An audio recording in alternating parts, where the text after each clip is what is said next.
Assalamualaikum warahmatullahi wabarakatuh. Kami dari kelompok 4, kelas biologi A semester 6. Di sini kami akan menjelaskan mengenai pemanfaatan bioteknologi di bidang perikanan. Adapun anggota dari kelompok 4 itu sendiri, yang pertama ada saya sendiri, Muhammad Fatul Rizky, dan ada teman saya, Imaratul Bilad, dan juga Melinda, dan juga Anis Maimunah. Baik, sebagai pemateri pertama saya sendiri akan menjelaskan sebagai pembukaan.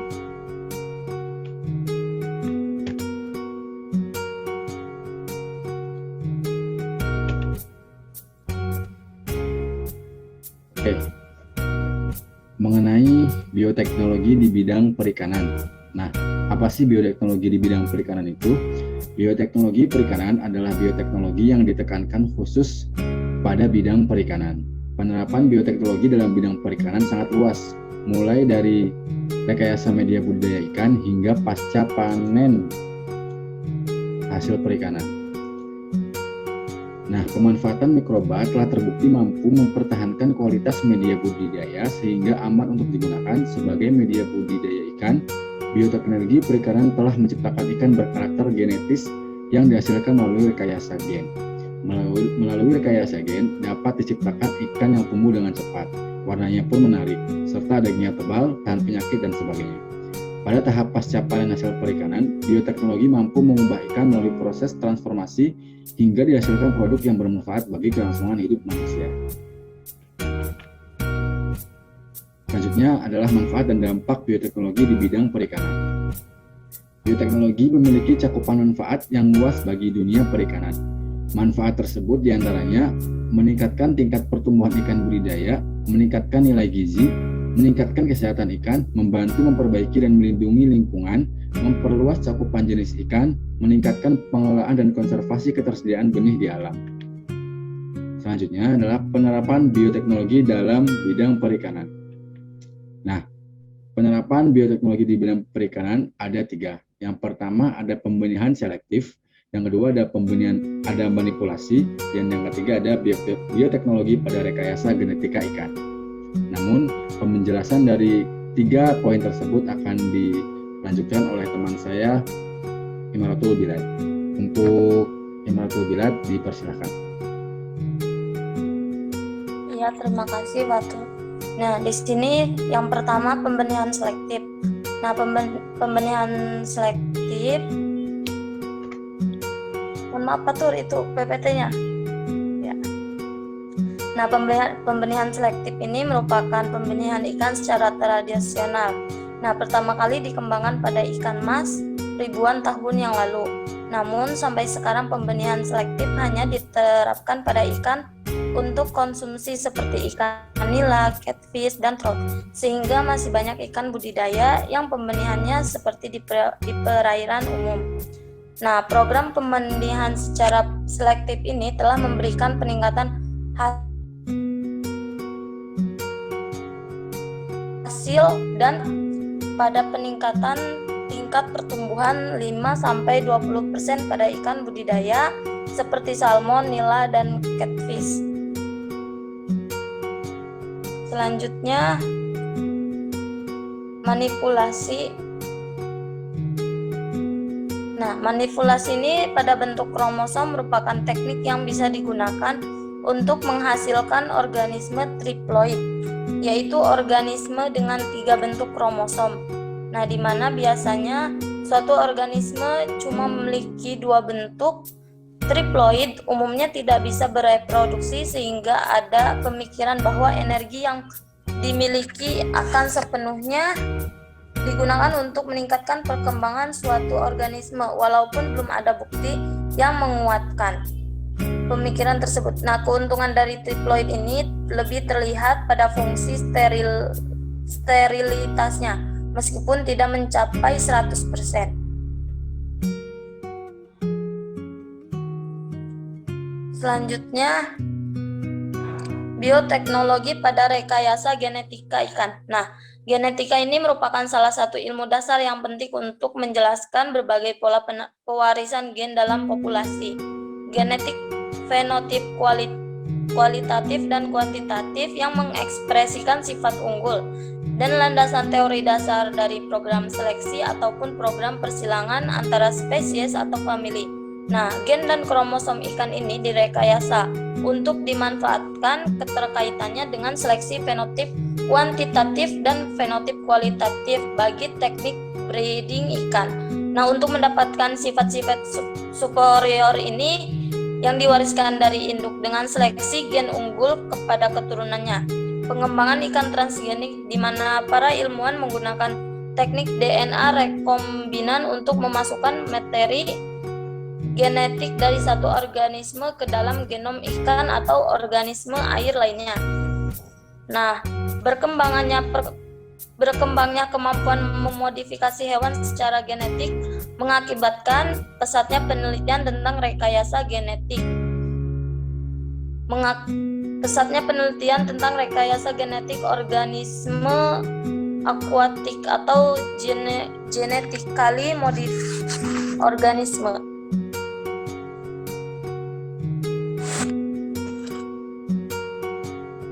Nah, selanjutnya akan dijelaskan oleh saudari Melinda.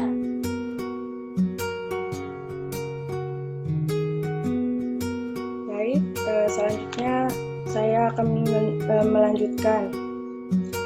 Yang pertama yaitu peran khusus mikroba. Yang pertama ada penghancur limbah organik. Nah, dalam segi ekologis, perairan limbah merupakan faktor penghambat dalam dunia perikanan. Terlebih lagi itu merupakan limbah yang sulit dilakukan oleh tangan manusia itu sendiri. Mikroba dalam hal ini dapat menjadi dekomposer positif dengan mengurai limbah menjadi bahan yang ramah lingkungan. Yang kedua ada reselling hara. Nah, di dalam perikanan, hara merupakan natrium dalam rantai makanan. Hara juga merupakan faktor primer dalam kelangsungan reproduktivitas rantai produksi perikanan.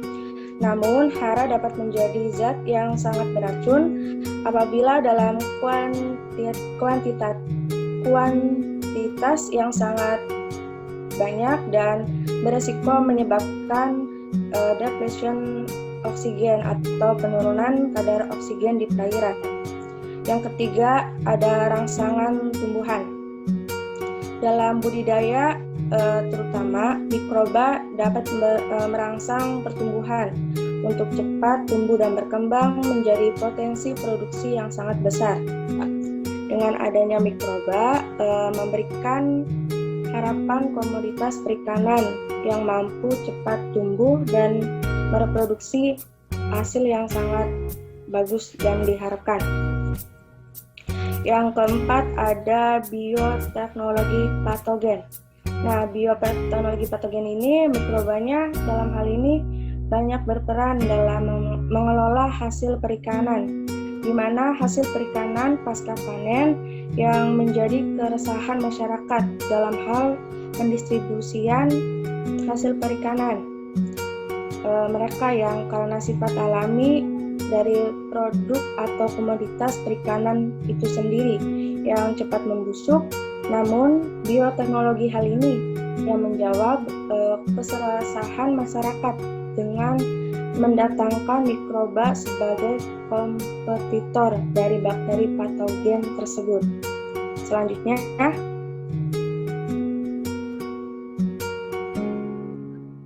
hal-hal yang perlu diperhatikan dalam pembuatan ikan transgenetik. Yang pertama, isolasi gen atau kloni DNA yang akan diinjek pada telur. Dan yang kedua, identifikasi gen pada anak ikan yang telah mendapatkan injeksi gen asing tadi. Dan selanjutnya, keragaman dari turunan ikan yang diinjekkan gen asing tersebut. Selanjutnya,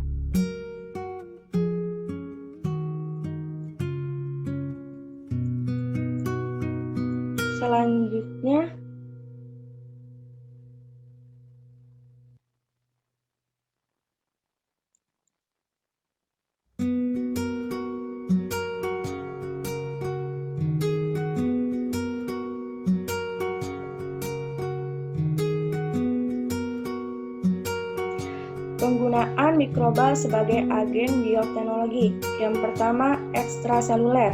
Nah, mikroba ekstraseluler mampu bereplikasi di luar sel atau di luar tubuhnya. Karena kondisi tersebut, kita dapat memanfaatkannya dengan mengambil hasil replikasi mikroba tersebut. Misalnya pada mikroba yang memproduksi enzim protase ekstraseluler. Nah, dia mampu mengubah senyawa protein menjadi lebih sederhana. Nah, senyawa protein inilah yang menjadi alasan sebagai agen bioteknologi. Yang kedua, ada pertumbuhannya yang sangat cepat. Mikroba ini merupakan pertumbuhan yang sangat cepat, seperti seekor sapi yang mampu memperbanyak diri dengan reproduksi selama kurang lebih 1 tahun sekali. Dan yang ketiga, sifat dasarnya mudah dimodifikasi. Nah, sifat yang mudah dimodifikasi ini, mikroba dapat mengubah sifat aslinya menjadi semakin kuat. Dan yang keempat, mampu memproses bahan baku pangan dengan cepat. Nah, mikroba mampu memproses bahan baku dengan cepat karena sifatnya yang mudah membelah diri dan memiliki sifat yang makin lama makin kuat. Pemanfaatan mikroba sebagai agen bioteknologi yang menguntungkan dalam produksi perikanan. Produk perikanan yang memanfaatkan mikroba sebagai agen bioteknologi, seperti probiotik yang dapat dijadikan sebagai peran mengurai zat makanan menjadi lebih sederhana sehingga mudah dicerna. Nah, dalam perikanan, probiotik menghasilkan komposisi zat makanan yang lebih sederhana seperti asam amino, asam lemak, gula-gula sederhana, vitamin dan mineral organik. Probiotik juga digunakan untuk produk perikanan seperti terasi, pekasan, vaksin untuk ikan, dan pakan untuk ikan. Mungkin cukup sekian materi saya. Selanjutnya dilanjutkan oleh Saudara Anis Maimunah.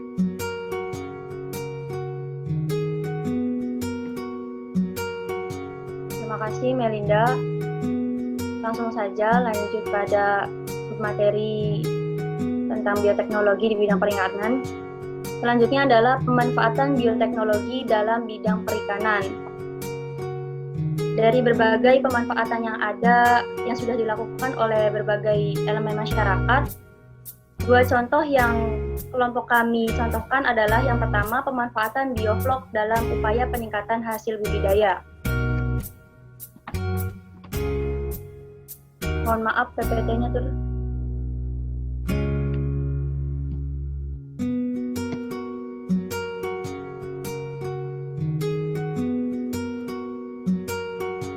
Ya, bioflok adalah teknik pengolahan limbah cair untuk makroagrenat yang dihasilkan dalam sistem lumpur aktif.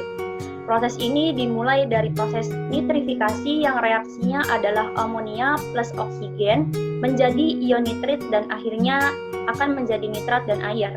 Pada reaksi ini dilakukan oleh bakteri oksidasi amonia dan bakteri oksidasi nitrit.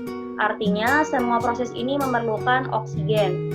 Bakteri dengan kemampuan lisis bahan organik memanfaatkan detritus sebagai makanannya. Sel bakteri mensekresi lendir metabolit, kemudian biopolimer atau polisakarida, peptida, dan lipid, atau senyawa kombinasi dan terakumulasi di sekitar dinding sel serta detritus. Antar dinding sel terjadi saling tarik-menarik sehingga menyebabkan munculnya flok bakteri. Itu dia mengapa dinamakan bioflok. Teknik bioflok pada intinya adalah mereduksi bahan-bahan organik dan senyawa beracun yang terakumulasi dalam air pemeliharaan ikan. Dengan sistem sel purifikasi didapat hasil akhir meningkatkan efisiensi pemanfaatan pakan dan peningkatan kualitas air. Yang kedua, ada proses fermentasi pada ikan budu. Ikan budu merupakan produk pengawetan ikan dengan pemberian garam dan penjemuran. ikan budu ini dapat tahan lama sampai bertahun-tahun. Hal ini disebabkan pemberian garam pada fermentasi ikan ini menghambat pertumbuhan bakteri pembusuk dan bakteri patogen. Dengan adanya produk olahan ikan budu dapat menambah kualitas gizi dari ikan, di mana senyawa yang ada pada ikan lebih sederhana karena telah melewati proses fermentasi. Jenis ikan yang digunakan sebagai bahan dasar dari fermentasi ikan budu pada umumnya adalah ikan tenggiri. Ikan tenggiri mengandung gizi yang cukup tinggi. Umumnya pada kebutuhan protein hewani dapat dipenuhi dengan mengkonsumsi ikan ini. Tenggiri merupakan jenis ikan yang mudah hidup dan mudah ditemui di perairan Indonesia. Selain ikan budu, ikan tenggiri juga diolah menjadi bentuk makanan lain. Mungkin di kehidupan sehari-hari terdapat banyak ikan-ikan juga selain dari ikan budu dan ikan tenggiri yang sudah difermentasi dan diawetkan oleh masyarakat sehingga dapat dikonsumsi oleh kita dalam bentuk pengawetan gitu. Mungkin itu terkait pemanfaatan dari bioteknologi di bidang perikanan. Juga ada proses pembuatan ikan budu, di mana proses pembuatan ikan budu ini yang pertama melalui tahap pembersihan, kemudian penggantungan, pembelahan ikan, kemudian penjemuran ikan, pemberian bubuk, pengemaran, penggarman, dan pembersihan kedua, sehingga terciptalah ikan yang diawetkan, yaitu ikan budu. Itu saja yang dapat kami sampaikan. Baik, mungkin itu saja penjelasan materi dari kami mengenai pemanfaatan bioteknologi di bidang perikanan. Semoga bermanfaat. Terima kasih atas perhatiannya. Adapun untuk pertanyaan-pertanyaan nanti kita bahas di sesi diskusi. Sekali lagi terima kasih. Wassalamualaikum warahmatullahi wabarakatuh.